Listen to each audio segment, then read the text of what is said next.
एक बार फिर से अपने YouTube channel stock trading technique पर आपका हार्दिक स्वागत करता हूं दोस्तों।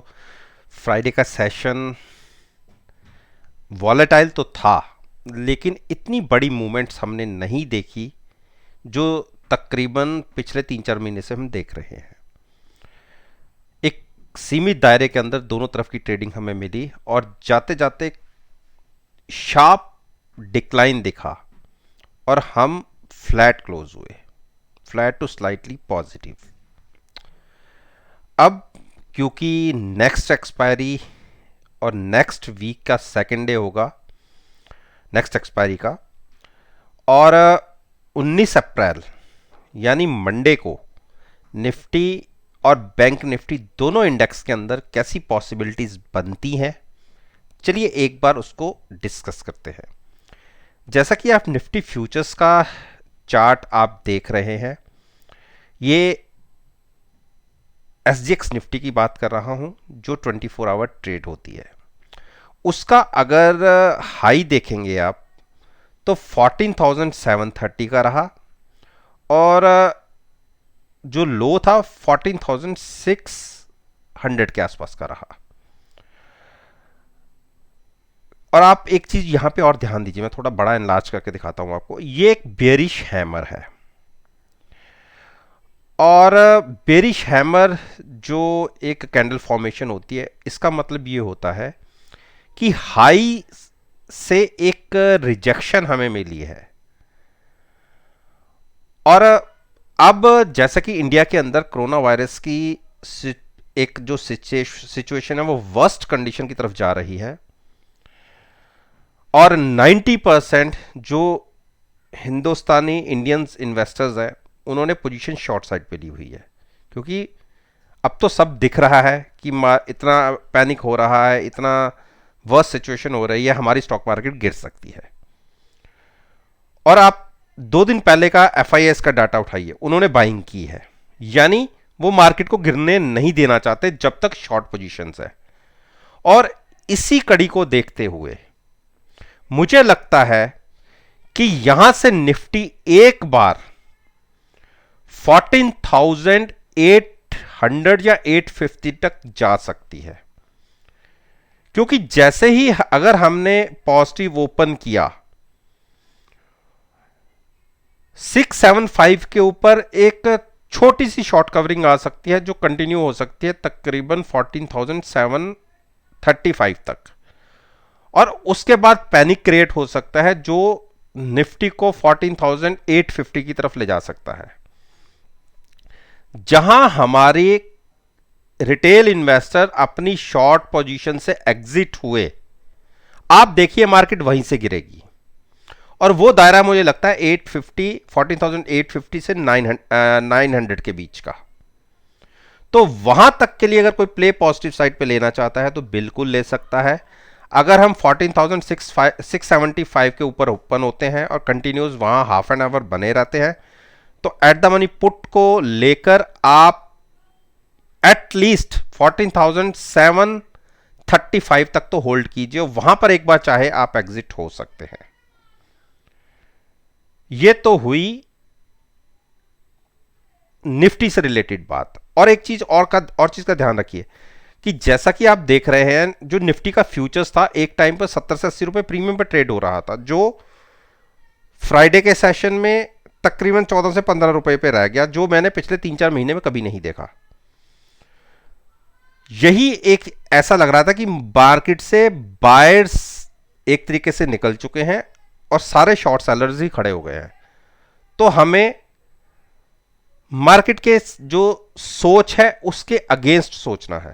तो इसीलिए मैं आपको इस तरफ से ट्रेड लेने की बात कर रहा हूं।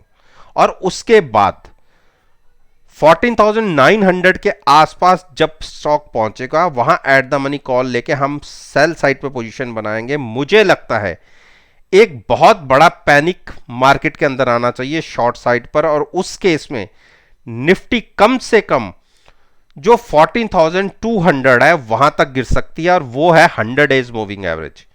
उसके नीचे गई तो 500-700 पॉइंट और गिरावट आ सकती है, लेकिन फिलहाल हम टारगेट 14,200 का लेके चलेंगे, जहां पर निफ्टी की बहुत बड़ी सपोर्ट बनती है।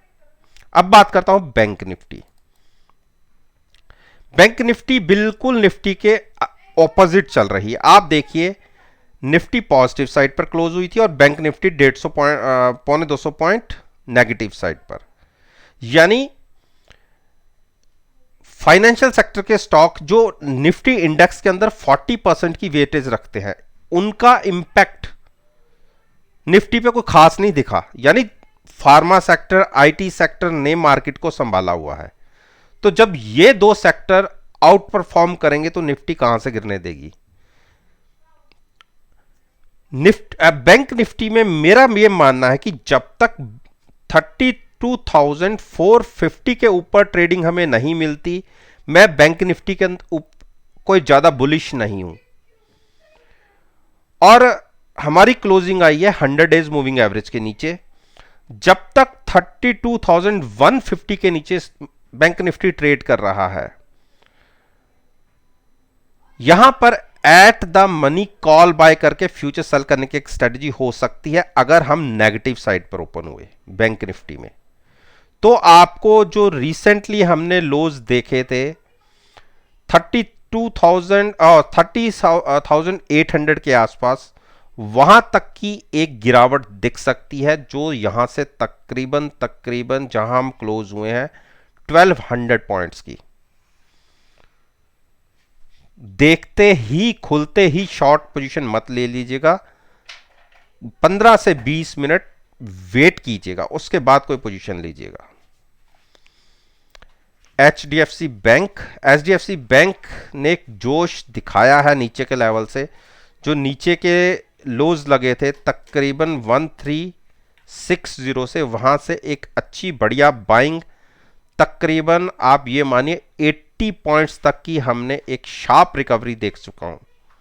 और मैंने 1350 की पुट बाय करके फ्यूचर्स लॉन्ग करने की जो स्ट्रेटजी बताई थी, उसमें एक अच्छा बढ़िया प्रॉफिट हमें देखने को मिला है।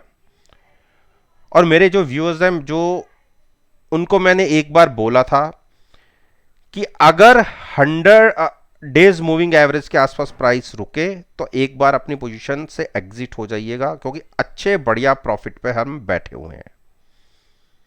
और जो नई पोजीशन लेना चाहते हैं उनको भी मेरी एक एडवाइस होगी कि जब तक 1445 से ऊपर प्राइस निकलकर ट्रेड नहीं करता, कम से कम हाफ एंड आवर, तब तक लॉन्ग पोजीशन नहीं मत लीजिएगा। मैं शॉर्ट करने की भी बात नहीं करना। उस केस में आपको 40 पॉइंट्स एक शार्प रिकवरी दिख सकती है। और 1470 एक ऐसा प्राइस है, जब तक इसके ऊपर स्टॉक नहीं निकलेगा बहुत बड़ा रनअप की तैयारी नहीं होगी। तो मैंने सारे लेवल्स की बात कर ली है, शॉर्ट को भी अवॉइड कीजिएगा।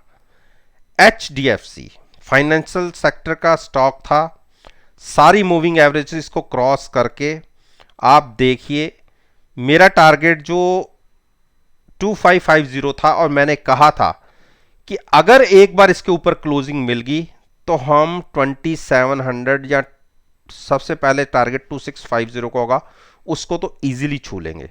सारी मूविंग एवरेज इसके ऊपर क्लोज हुआ है और 3 दिन का रनअप इस स्टॉक का देख लीजिए। आप देखिए 3 दिन पहले तक इस स्टॉक ने 2420 तक के लोज लगा दिए थे, और जो फ्राइडे की क्लोजिंग मिली है 2573 की, यानी 250 पॉइंट्स हमने केवल 3 दिन में अचीव कर लिए। और जब तक 2550 के ऊपर ये स्टॉक है तब तक आप इसको लॉन्ग में रह सकते हैं। 2550 की पुट बाय करके फ्यूचर्स को लॉन्ग रखिए। पहला टारगेट 2650 तक का हो सकता है, शॉर्ट अभी नहीं।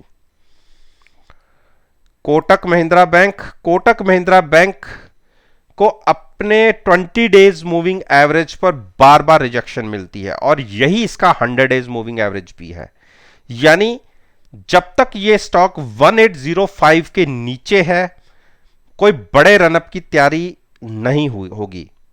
हां, 1805 के ऊपर अगर हमें क्लोजिंग मिल जाती है तो जो सबसे बड़ी ऊपर रेजिस्टेंस दिखेगी वो 1840 की होगी। उसके ऊपर ये स्टॉक तकरीबन 200 पॉइंट्स की एक रैली दिखा सकता है। बेरिश तो है ही, लेकिन मेरा यह मानना है, मैं अपनी पिछली भी तमाम वीडियोस में आपको बोलता रहा हूं कि 176,768 बहुत बड़ी सपोर्ट थी नीचे की, कई बार ब्रेक भी हुई है। लेकिन अगर आप यहां से 25 मार्च से अगर आप कैंडल फॉर्मेशन देखें तो रोज इसने इस प्राइस को टच किया है। केवल 2 दिन ऐसा छोड़ दे, एक ये कैंडल फॉर्मेशन थी और ये 2 कैंडल्स थी, हर दिन ये 1770 के प्राइस को टच किया है। तो यहीं पर मैं आपको कहता हूं कि eight the money put buy करके आप फ्यूचर्स को लॉन्ग रहिए। थोड़े से गहरे बादल हैं, रोशनी की किरण एक छोटी सी दिखते ही स्टॉक मार्केट में एक बड़ा जंप देखने को मिल सकता है। हम उसके वेट के साथ डिप पर बाइंग करें। ऊपर के लेवल से तकरीबन आप देखिए 300 पॉइंट्स की करेक्शन दिख चुकी है। पोजीशन आपकी हेज होगी, कोई अनलिमिटेड लॉस की बात भी नहीं है। अगर सर्किट भी लग जाए तो आपका उल्टा सर्किट भी लग जाए तो आपका मैक्सिमम लॉस केवल उतना ही होगा जितना आपने ऑप्शन में पैसा दिया है बाय करने के लिए फ्यूचर, क्योंकि आपकी पोजीशन टोटली हेज होगी।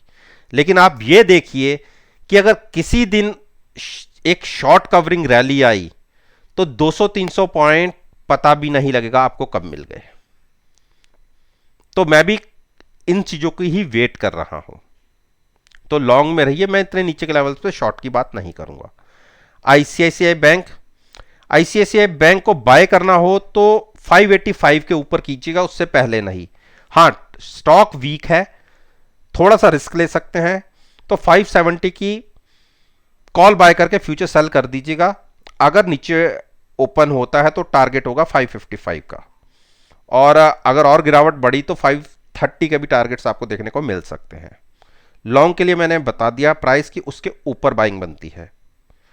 एक्सिस बैंक, देखिए एक्सिस बैंक की बाइंग बनती है बिल्कुल 675 के ऊपर हमें ट्रेडिंग मिलनी शुरू हो जाए और 680 क्रॉस कर दे।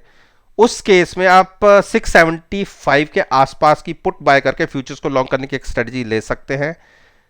690 तक का टारगेट होगा, लेकिन बहुत क्रूशियल लेवल के ऊपर यह स्टॉक खड़ा है। नेगेटिव साइड की ओपनिंग इस स्टॉक को 630 तक गिरा सकती है। देखिए क्लोजिंग मिली है 668 की। नेगेटिव साइड यहां से अगर ओपन होता है और कंटिन्यूस बना रहता है हाफ एंड आवर, एक बड़ा शार्प फॉल इसके अंदर दिख सकता है। उस केस में आपको eight the money put buy और कॉल बाय करके फ्यूचर सेल करने की स्ट्रेटजी होगी। उस केस में टारगेट होगा 630 का। लेकिन पिछले 3 दिन में जो कैंडल फॉर्मेशन हुई है, मेरा यह मानना है कि हमारी ओपनिंग 675 के ऊपर होगी और 680 भी हम क्रॉस करेंगे और 690 के तरफ हम एक बार रनअप दिखा सकते हैं। एसबीआई, देखिए एसबीआई को बाय करना हो तो 350 के ऊपर कीजिएगा। 350 की पुट बाय करके फ्यूचर्स को लॉन्ग कर लीजिएगा 358 के टारगेट के लिए, और 358 के बाद तो एक जबरदस्त रैली इसमें बन सकती है। तो उस केस में तो अपनी पोजीशन को लॉन्ग रखिएगा। और बेचना हो तो जब तक, देखिए स्टॉक वीक है, मार्केट के सेंटीमेंट्स वीक है, रिस्क ले सकते हो तो 350 की कॉल बाय करके भी फ्यूचर सेल करने की एक स्ट्रेटजी हो सकती है। अगर हम नेगेटिव साइड पर ओपन हो तो 327 के टारगेट के लिए आप शॉर्ट कर सकते हैं। बाय करना हो तो 358 निकलने के बाद 360 के बाद। तो दोस्तों, ये मैंने निफ्टी, बैंक निफ्टी दोनों इंडेक्स के ऊपर अपना ओपिनियन आपके साथ शेयर किया है। जैसा मैं हमेशा कहता हूं कि मेरी इस वीडियो को आप नेक्स्ट ट्रेडिंग सेशन के साथ एनालाइज कीजिए और यकीन मानिएगा आपको बहुत अच्छे पॉजिटिव रिजल्ट्स देखने को मिलेंगे। वीडियो अच्छी लगी हो तो लाइक ज़रूर कीजिए। मेरे YouTube चैनल पर मेरे साथ जुड़िए, उसे सब्सक्राइब कीजिए और साथ में बेल आइकन का बटन प्रेस करना मत भूलिएगा। इस बात के साथ मैं आपसे विदा लेता हूं और एक नई वीडियो के साथ फिर से आपके सामने आऊंगा। तब तक के लिए धन्यवाद। Take care.